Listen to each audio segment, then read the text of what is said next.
ఎవరు వేసిరో మాకు తెలియదు అని చెప్పిరి.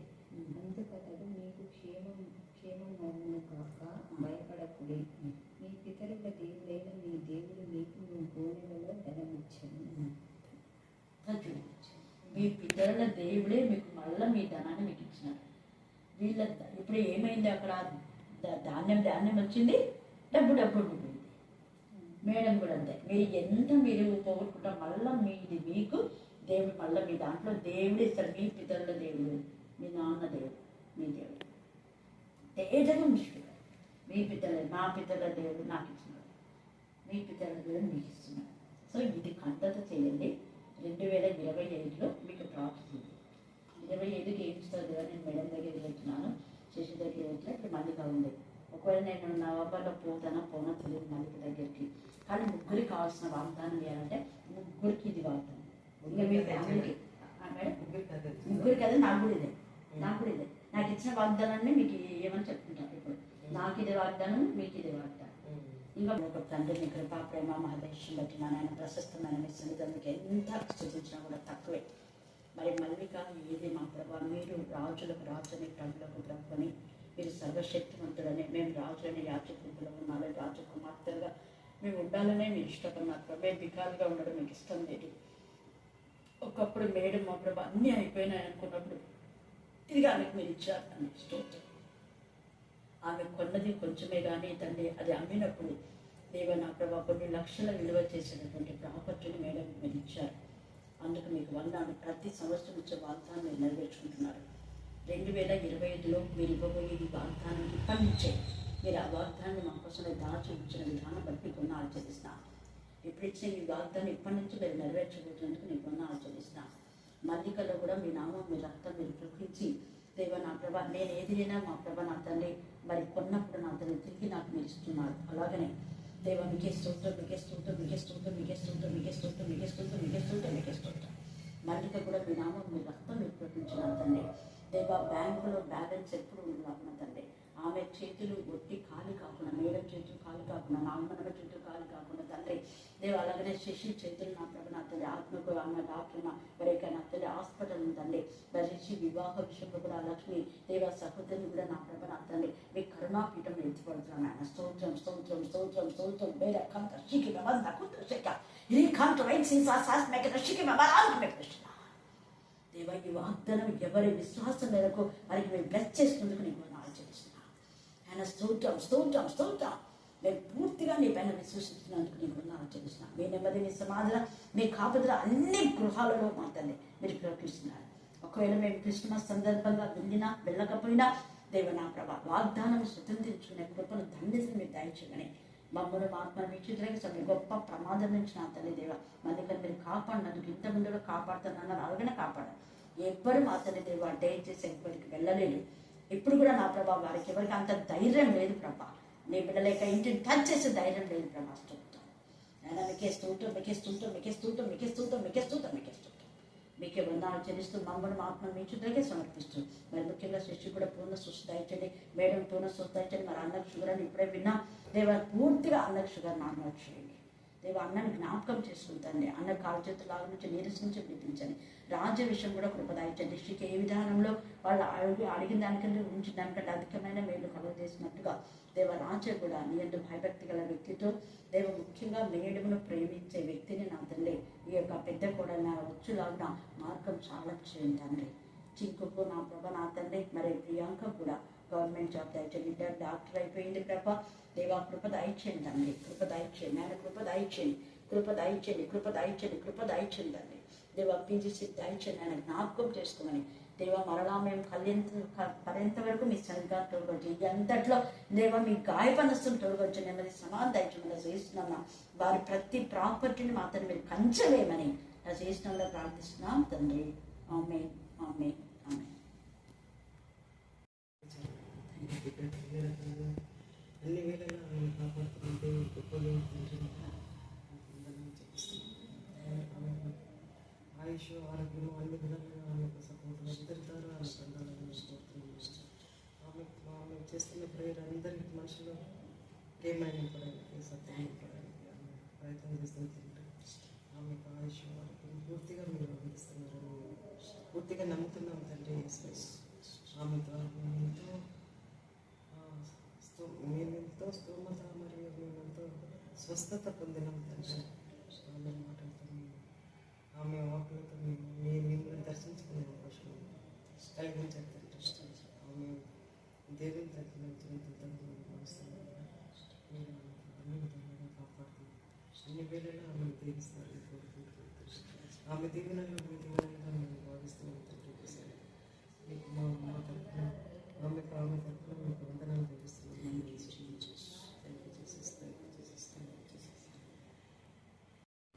ప్రతి విధమైన నా ప్రభావ అనుకూల పరిస్థితులన్నీ కూడా మీరు మధ్య దేవాన్ని మీకు మహిమకరమైన విధానంలో మాత్రం ఏర్పాటు చేసేందుకు నీకు ఆచరిస్తున్నా. ఏ ప్రతికూల పరిస్థితులైనా అనుకూల పరిస్థితులు అందుకు ఆచరిస్తున్నా. ఏ విషయంలో కూడా కొరత లేకుండా సమృద్ధి జీవితాన్ని మీరు దయచేస్తున్నా. అందుకు నేను స్థుతిస్తున్నా.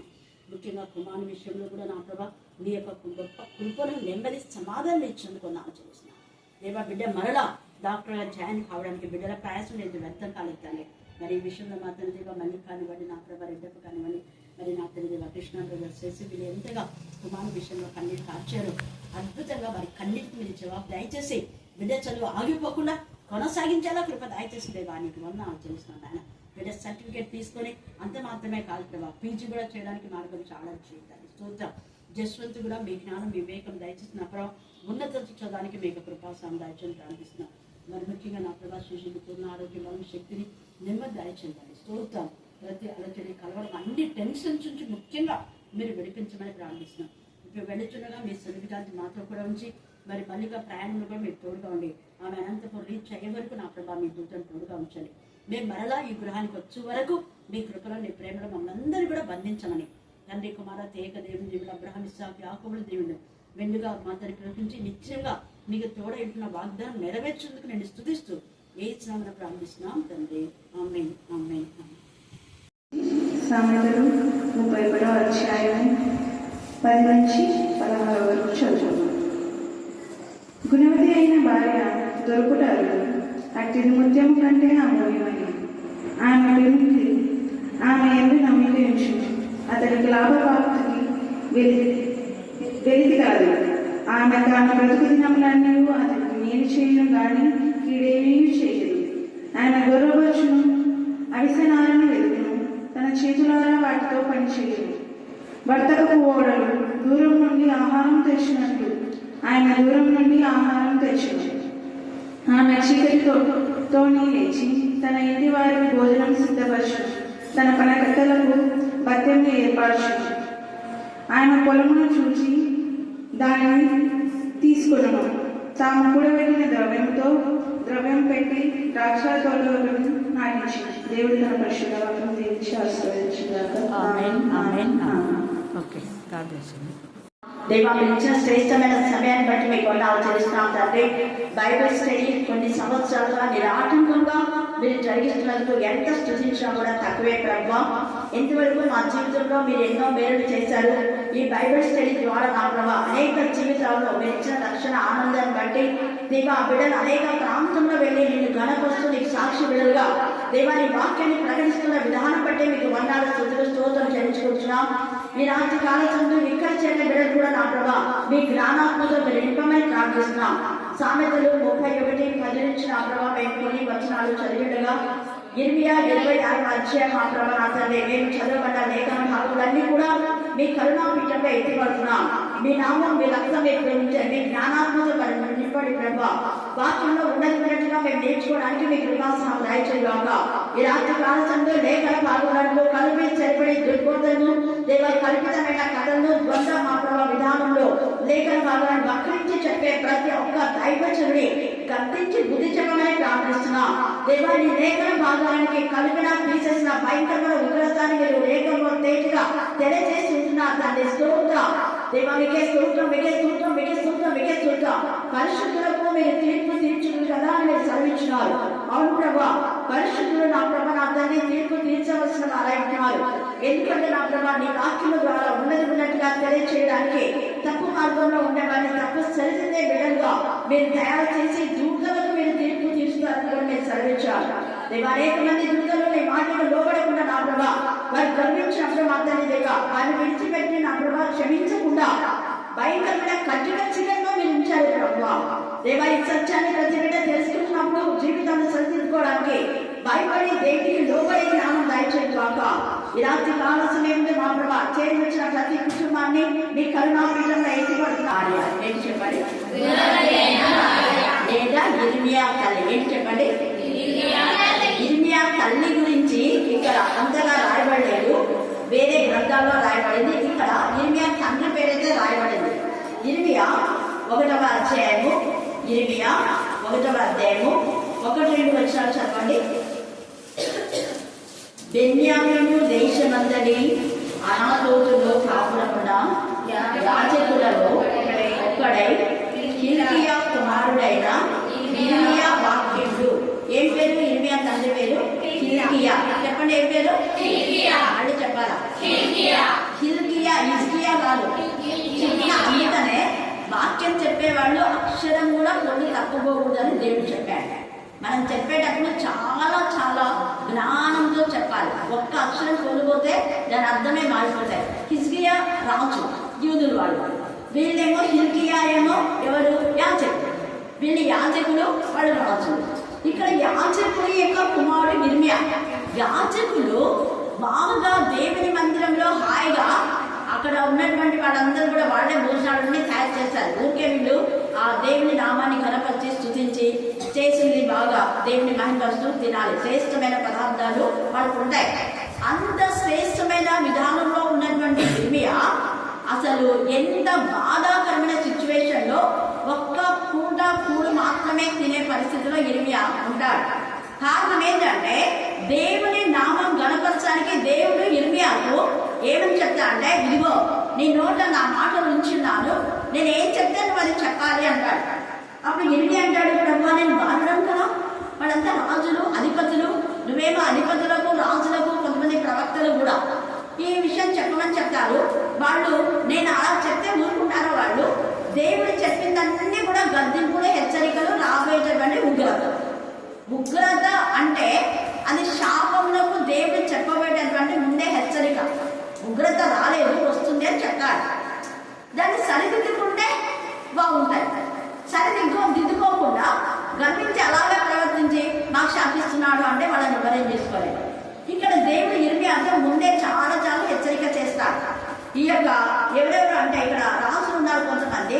యూదా రాజు అయినప్పుడు అంటే యోషియా ఉన్నాడు యూదా రాజుగా, అతని యొక్క కుమారుడు యెహోయాకీం ఉన్నాడు, తర్వాత సిద్కియా.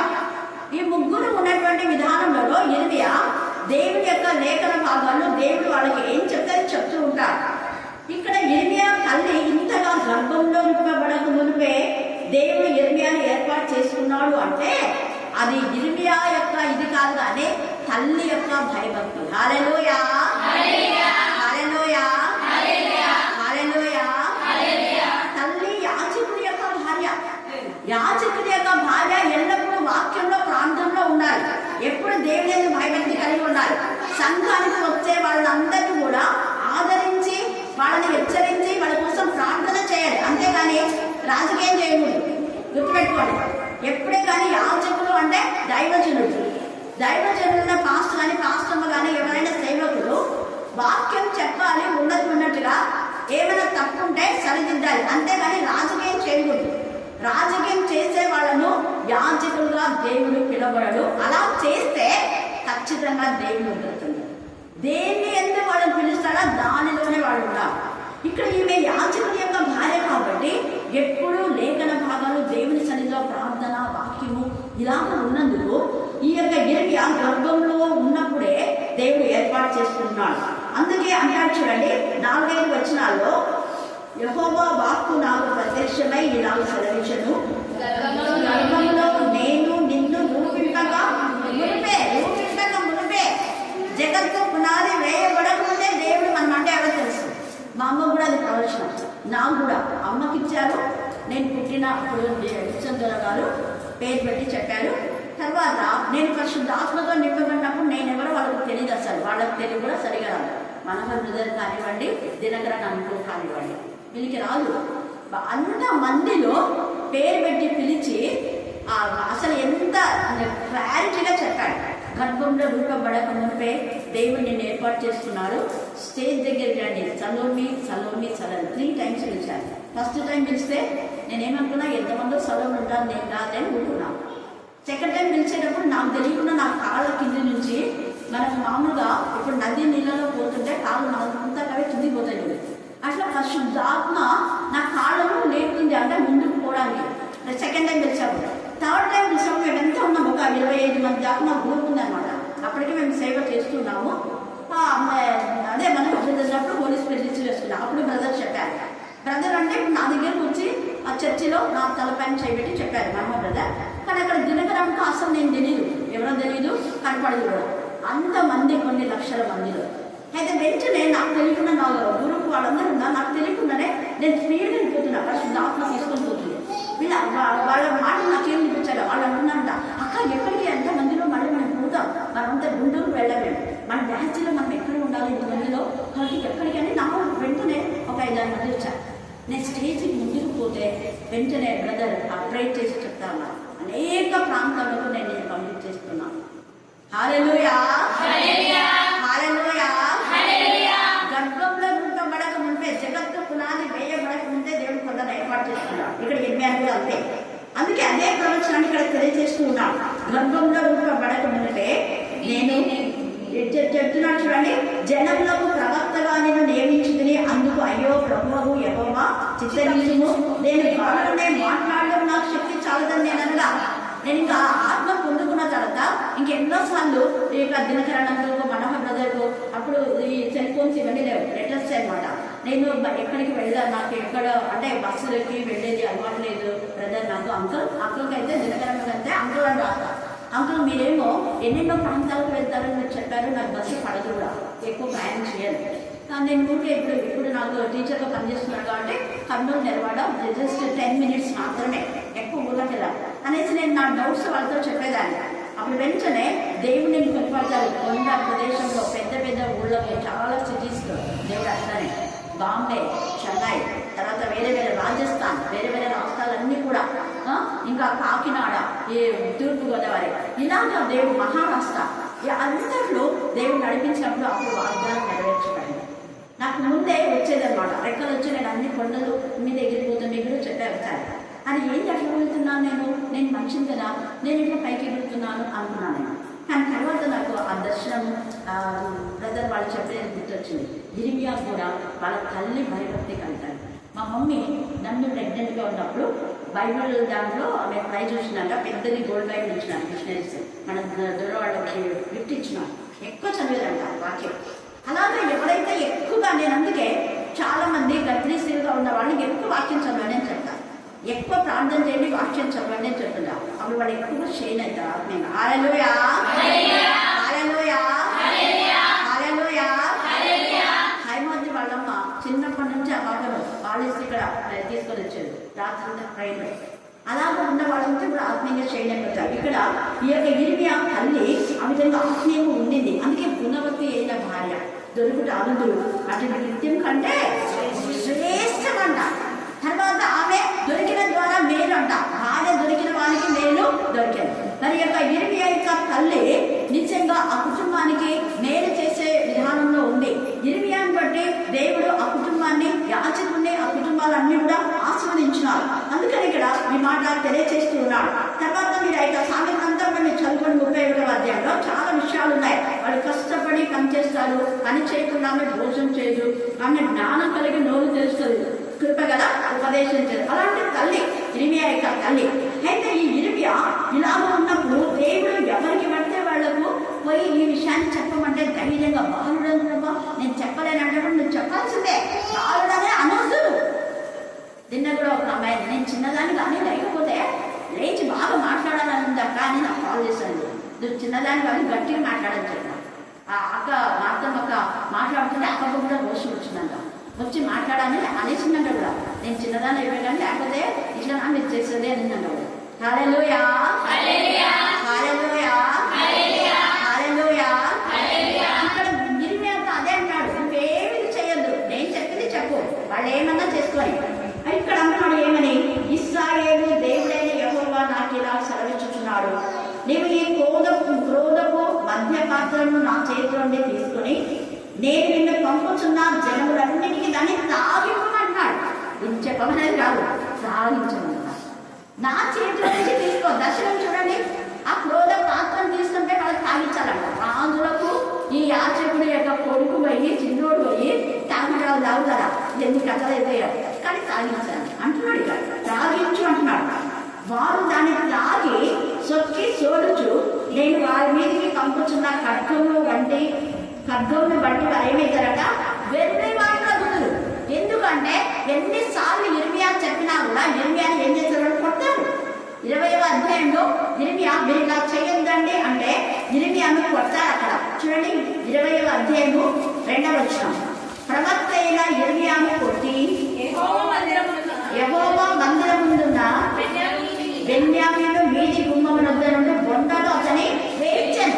బొండలో అంటే ఇంకా ఒక విధమైన కారాగారం.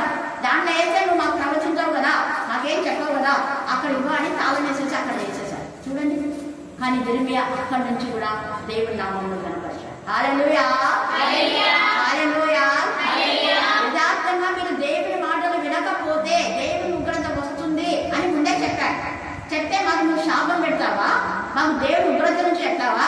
ఓ వస్తే వచ్చిందే, మేము చూసుకుంటాంలే, నువ్వేం చెప్పేది అని అన్నాను. అదంతా చదివితే ఉంది, మీకు తేటగా ఉంది. అయితే ఇర్మియా చెప్పినా కూడా వినలేదు కాబట్టి ఇప్పుడు దేవుడు ఏం చేస్తున్నా అంటే ఇంకా క్రోధ పాత్ర తాగించేసేయాలి. దేవుడు చెప్పాడు తాగండి. తాగి వాళ్ళు వెర్రి వారైపోయినారు. వెర్రి జీవితం అంటే పిచ్చి పట్టేలాగా అయిపోతుంది బ్రతుకు. దేవుని బిడ్డలతో వైరం మనకు మంచిది కాదు. దేవుడి బిడ్డలు చెప్పింది చేస్తే మన జీవితాలు ఆశీర్వాదం. ఇక్కడ వీడు వెర్రి వాడిని అయిపోతున్నాడు. వెర్రి వాడిని అడుగుదు. అంతటా యెహోవా చేతిలో నుండి నేను ఆ పాత్రను తీసుకుని యెహోవా నన్ను పంపిన జనములన్నిటికీ దాన్ని సాధించుకుని హల్లెలూయా, హల్లెలూయా, హల్లెలూయా. పంపిన జనములన్నిటికీ సాధించిన అంటే వాళ్ళు ఇర్మియాని ఎంత కొట్టింటారో, ఎంత బాధ పెట్టింటారో, ఎంత తిట్టింటారో, ఎన్ని చేసినా ఏదో ఒక విధంగా దేవుడు సాధించమన్నాడు కాబట్టి ఎన్నెన్నా పడుతుంది. ఎవరు చెప్పినా నేను చేస్తాను, చేసిన సాధించాను. అయితే తాగినప్పుడు వాళ్ళు ఎవరెవరైతే ఇక్కడంతా ఉన్నారు చూడండి, రాజులు చాలా మంది రాజులు ఉన్నారు. ఇక్కడ నుంచి మనం చూస్తే 18వ వచనం నుంచి 27వ వచనం దాకా ఆ రాజులు అందరూ ఉన్నారు. ఎవరెవరంటే చూద్దాం. నేటి వలనే పాడుగాను, నిర్జనంగాను, అపహాసాస్పదంగాను, శాపాస్పదంగాను చేయడం. శాపాస్పదంగా అంటే ఇక్కడ శాపము ఎవరిస్తున్నారు? ఇర్మియానా, దేవుడా? మళ్ళీ చెప్పండి, మీరే మళ్ళీ చెప్పండి, మళ్ళీ చెప్పండి. దేవుడు మనుషులు కాదు, దేవుడు చెప్తాడు. ఇక్కడ మన అవివేకులు మాకు అది చెప్తారు, ఇది చెప్తారు అంటారు. అవివేకులు వాళ్ళంతా వెర్రివారు ఉంటారు. చెప్పని దేవుడు చెప్పని దానికి ఇంకా అబద్ధాలు కల్పించి చెప్తే దేవుడు ఉగ్రత ఇంకా వస్తుంది. అబద్ధాలు చెప్పరు, ఉన్నది ఉన్నట్టుగానే చెప్పాలి. అందుకని ఇక్కడ కూడా ఏమన్నా అంటే చూడండి, శాపాస్పదముగాను చేయుటకు యెరూషలేమునకు, యూదా పట్టణమునకు. యెరూషలేము ఆయన పట్టణమైనా కూడా ఆయన క్షమించడం. తప్పు చేస్తే ఆయన పట్టణాన్నైనా వదిలిపెట్టాడు. తప్పు చేస్తే దేవదూతలు కూడా వదిలిపెట్టాడు. కట్టిక విధాల్లో వేశాడు, పేతుల్లో రాశాడు. దేవదూతలు తప్పు చేస్తే నేను వదిలిపెట్టాను కదా, నేను క్షమించలేదు వాళ్ళని తీసుకుని ఎక్కడేసినా కట్టిక చీకట్లో తీర్పు దినం వరకు భయంకరమైన నరకయాతనలు అనుభవిస్తున్నారు. వాళ్ళు చెప్పినా కూడా వినలేదు. అపవాది చెప్పిన మాటలు విన్నారు. అపవాదితో వాళ్ళు సహవాసం చేశారు. అపవాదితో సహవాసం చేసినందుకు వాళ్ళ బ్రతుకులు కట్టిక చీకటి. లోతు కాపరులకు, అబ్రహాము కాపరులకు గొడవ వచ్చింది. కానీ ఇంకా అప్పుడు అబ్రహాంకి అర్థమైపోయింది వీళ్ళు కలిసి ఉండడం మంచిది కాదనుకున్నాడు. అందుకే అబ్రహాంకి అర్థమైపోయి నువ్వు ఎక్కడికి పోతావు, నువ్వు పోయిన తర్వాత నువ్వు కోరుకున్నాక నేను వెళ్తాను అంటాడు. ముందుగా కోరుకుంటాడు. అర్థమైంది అబ్రహాంకు. కొన్నిసార్లు దేవుడే వేరు చేస్తాడు కొన్ని విషయాల నుంచి. హల్లెలూయా, హల్లెలూయా. అబ్రహాము ఎప్పుడైతే లోతు నుంచి వేరైపోయినాడో అప్పుడు ఇంకా ఆస్వాదించమని కొంతమంది నాతో అంటుంటారు, అక్క ఇక్కడికి రావడము దేవుడు ఇంకా ఆస్వాదించాలి. ప్రతిరోజు కరుణాపీఠంలో అగ్ని మండాలని గాడ్స్ విల్. yes, హల్లెలూయా, హల్లెలూయా, హల్లెలూయా. అందుకే ఇక్కడ యెరూషలేము కూడా దేవుడు తప్పు చేస్తున్నారు. యెరూషలేము అధిపతులు కూడా, రాజు కూడా, యెరూషలేము యొక్క యూదా రాజు సిద్కియా, వీళ్ళు కూడా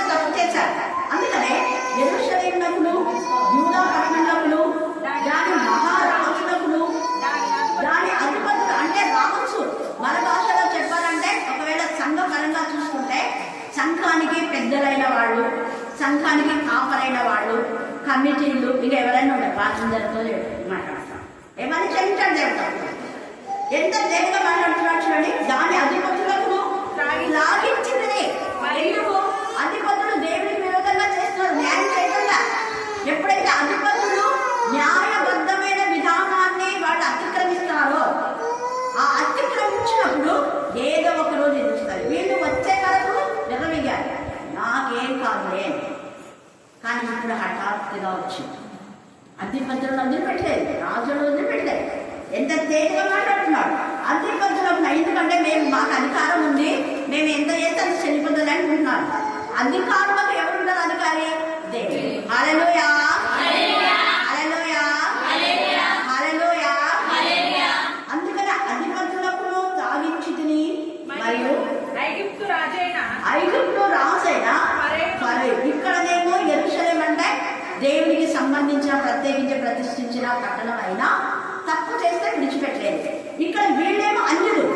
మనం రెండు విధాలుగా ఇక్కడ ఆలోచించాలి. దేవుని యందు భయభక్తి కలిగిన అన్యులను దేవుడు క్షమిస్తాడు. అలాగే దేవుని యందు భయభక్తి గల యెరూషలేము పట్టణస్థులను కూడా క్షమిస్తాడు. కానీ దేవునికి విరోధంగా తప్పు చేసినప్పుడు వారు యెరూషలేము వాళ్ళైనా, నామకాస్త క్రైస్తవులైనా, అన్యులైనా దేవుడు విడిచిపెట్టాడు. చాలా మంది అన్యులు దేవుడికి భయపడి లోపడుతున్నారు. వాళ్ళని దేవుడు ఆస్వాదిస్తున్నాడు మంచిగా. అన్య తల్లులు చాలా మంది ఉన్నారు. ఇప్పుడు మనం ఇర్మియా తల్లి చూసాము.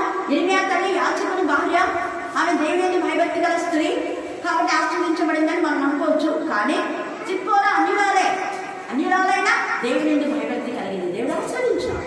రూతు అన్యురాలే, దేవుని భయభక్తి కలిగింది, రూతుని బహుగా దేవుడు ఆస్వాదించాడు. రాహాబు అన్యురాలే కదా, మా గుండెలు కరిగిపోయినా మీ గురించి వింటే అని రాహాబు, ఆమె అన్యురాలే, కానీ దేవుడు ఆమెను ఆస్వాదించాడు. ఇలాగ అన్యమైనటువంటి స్త్రీని చాలా మంది ఆస్వాదించమన్నారు. కానీ కొంతమంది ఈ ఐగుప్తు రాజు యొక్క అన్యులే వీళ్ళ దేవుడు క్షమించాలి. వీళ్ళు విలవిగుతున్నారు. ఐగుప్తు రాజు అయిన ఫరోను, అతని దాసులను, ప్రధానులు కూడా, రాజు దాసులు ప్రధానులు, ఇంకా తర్వాత అతని జనులందరూ, సమస్తమైన మిశ్రిత జనులను, రూజు దేశపు రాజులందరూ, ఫిలిస్తీన్ల దేశపు రాజులందరూ, అష్కేలోను, గాజాయును.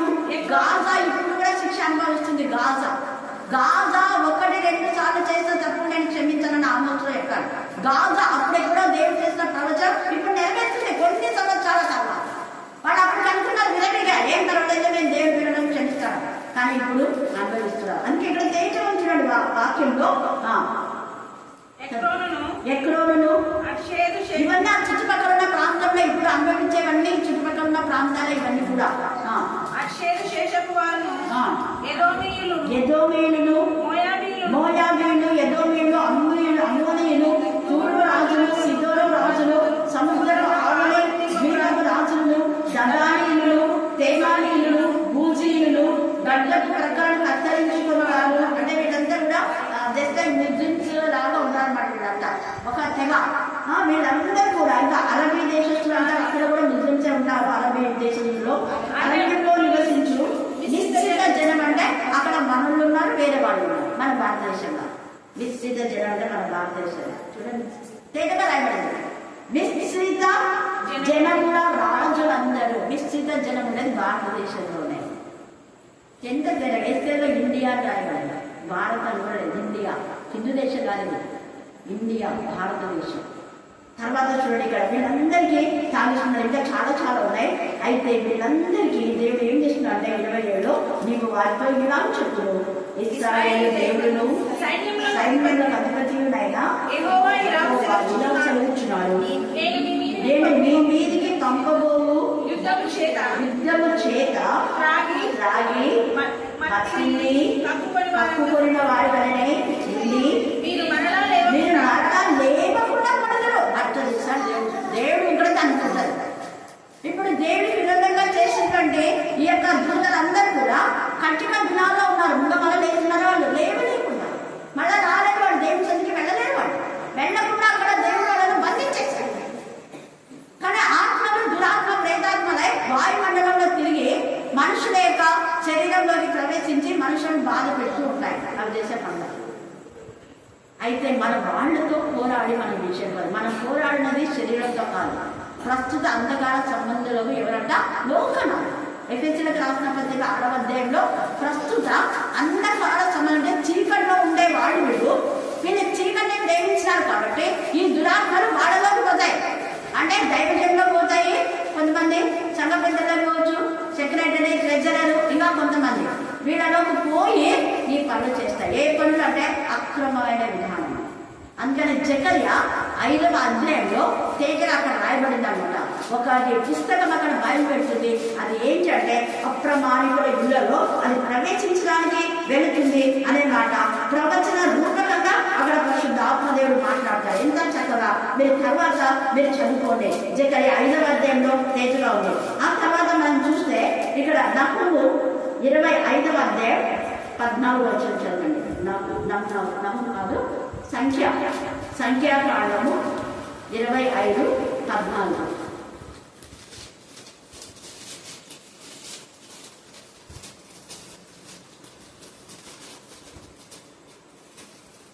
చంపబడిన వాని పేరు జిమ్రీ కొజ్బీ. ఇంకా అక్కడ చంపబడిన జిమ్రీ కొజ్బీ అనే ఆ స్త్రీ పేరేమో కొజ్బీ. ఇంకా 17 వరకు మీరు 14 నుంచి 17 దాకా చదివితే ఈ జిమ్రీ అనేవాడేమో ఈ యొక్క ఇశ్రాయేలు తెగకు చెందిన వ్యక్తి. ఈ యొక్క కొజ్బీ అనే ఆమె అన్యురాలిని వాడు వివాహం చేసుకున్నందుకు ఈ యొక్క ఏం చేస్తారంటే ఫినెహాసు వాళ్ళిద్దరిని చంపేస్తారు. అన్ని స్త్రీలను బట్టి దేవుడు ఉగ్రత వాళ్ళకి వస్తుంది, భయంకరంగా తెగులు వస్తుందా.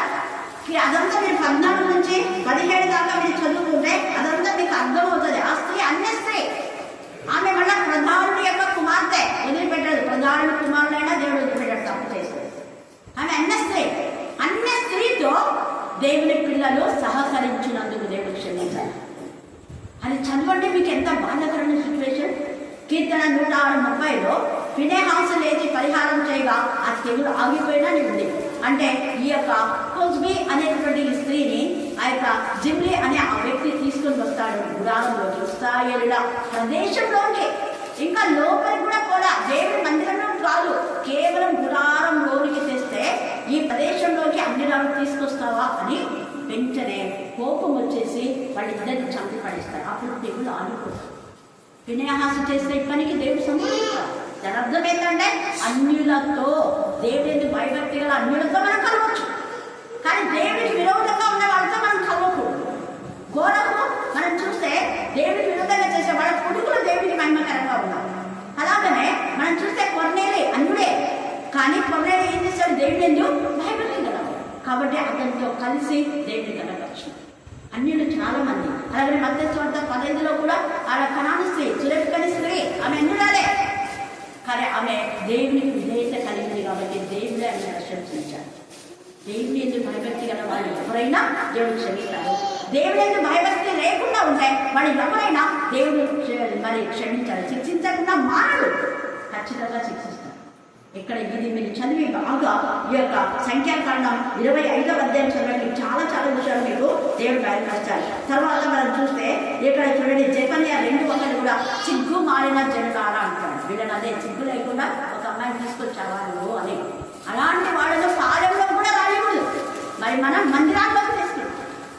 మరి మందిరాలు ఏమైపోతాయి, అపవిత్రులైతే మందిరాలు ఏమైతే అపవిత్రమైపోతాయి. దేవుడికి విరోధమైన పాపాలు చేసేవాళ్ళు వస్తే మందిరాలు ఏమైపోతాయి, పాడవుగా. మళ్ళీ మనం విరవీగి మాట్లాడుతూ ఉంటాం. దేవుని మందిరంలో పాడు చేస్తే దేవుడు కొడుకు. రాత్రి కాల సమయంలో గుణవతి అయిన భార్య దేవుని భయభక్తి కలిగి కృపగల ఉపదేశం చేసి తన ఇంటి వారిని, తన సంఘం వారిని, తన వారిని కాపాడుకోవాలి అన్న ప్రవక్తిని లాగా దేవుని భయభక్తి గల స్త్రీలంట. ఏకమేదు దేవుని భయభక్తి గల స్త్రీ మోషని ఎంత కాపాడుకుని భయంకరమైన సిచ్యువేషన్లో ఆమె తన కొడుకు మరి పాడకుండా, తన కొడుకు చంపబడకుండా కాపాడుకుంది. అలాగా మనం మన పిల్లలను దేవుడికి మహిమకరంగా కాపాడి ఈ ఉగ్రత నుంచి తప్పించబడేలాగా మన వంతు ప్రయత్నం మనం చేస్తాం. దేవుడు ఈ లేఖన భాగాన్ని దీవించి ఆశీర్వదించుగాక. ఆమేన్, ఆమేన్, ఆమేన్. ఈ సమయం నాకు తండ్రినైనా ఇంకా నా ప్రభావ పరివిధంగా నడిపించబడాలని దయచేయగలుగుతున్నాను. ప్రభావ నీకే నా ప్రభావ అవునైనా సంతానం పది బిడ్డలైనా నడుస్తున్నారు. నా ప్రభావ నైనా పది బిడ్డలైనా భాగ్యం దయచేయండి నా ప్రభా. నీకే స్తుతి స్తుతి స్తోత్రం స్తోత్రం స్తోత్రం నా ప్రభా. అవునైనా ఏ కుటుంబంలో కష్టాలతో బాధలతో వచ్చానైనా ప్రతి కుటుంబానికినైనా మంచి ఆరోగ్యాలతో దయచేయనట్టు నా ప్రభా. నీకే స్తుతి స్తుతి స్తోత్రం స్తోత్రం స్తోత్రం అయినా. అవునా ప్రభా, నైనా ఇంతవరకు నన్ను ప్రభా ఎప్పుడైతే నైనా ఈ వాక్యం చెప్తున్నాగనైనా వాక్యం మా హృదయంలోనైనా ధ్యానించుకున్న సహాయం దయచేయనట్టున్నాను ప్రభా. నీకే స్తుతి స్తుతి స్తోత్రం స్తోత్రం స్తోత్రం అయినా. అవునా ప్రభా, నైనా మంచి ఆరోగ్యం దయచేయనట్టున్నానయ్యా. నీకే స్తుతి స్తుతి స్తోత్రం స్తోత్రం అయినా. అవునా ప్రభా, నైనా వచ్చిన 10 బిడ్డలైనా ఆశీర్వదిస్తామని వేడుకున్నాను ప్రభా. అవునైనా కొద్ది పాటనైనా సమర్పించి అడిగి పెడుతున్నాను ప్రభా తండ్రి. ఆమేన్ ఆమేన్. ఎన్నికలలో ఉన్న దీనులలో ఉన్న కృప చేతనని ప్రేమ చేతనన్న ఎంతగా పండు పౌలంతా పని పాటలు తోడుగా ఉన్నా. మరి నేను బైబిల్ వరకు కృపల జ్ఞాపకం చేసుకొని మరి నా తండ్రి పాడగల పరిచవు గణపరిచవు నా తండ్రి. ఆ రామనాటక ముగింపు వరకు నా తండ్రిని కాగల దయచేసినావు. మరి నిజమే తండ్రి, మరి ఆలస్యమును అన్యాయం చేయని వాడమన్నా నీకే కృతజ్ఞతాస్తుతులు స్తోత్రాలు వందనాలు చెల్లించుకుంటున్నామయ్యా. మరి మేము ఎవరికి కీడు చేసేవారుగా ఉన్నప్పుడు నా తండ్రి మేలు చేతులు నేర్చుకున్నందుకు మాకు జ్ఞానాన్ని దయచేయండి తండ్రి. ఒకరి పట్ల నా తండ్రి ఒకరు ఒప్పించకుండా నా తండ్రి మరి సంఘంలో ఉన్న తండ్రి సమాధానం అయితే దయచేయండి. మరి మురుకుల వల్ల జీవిస్తున్నారయ్యా, జ్ఞానాన్ని దయచేయడనా వాళ్ళ జ్ఞానం దయచేయండి దేవానికి స్తుతి స్తోత్రాలు వందనాలు చెల్లించుకుంటున్నామయ్యా. సంఘంలో ఎప్పుడైతే సమాధానం ఉంటుందో సమాధానం కట్టలేకుండా ఉంటావు తండ్రి. నీకే స్తోత్రాలు వందనాలు చెల్లించుకుంటున్నాం.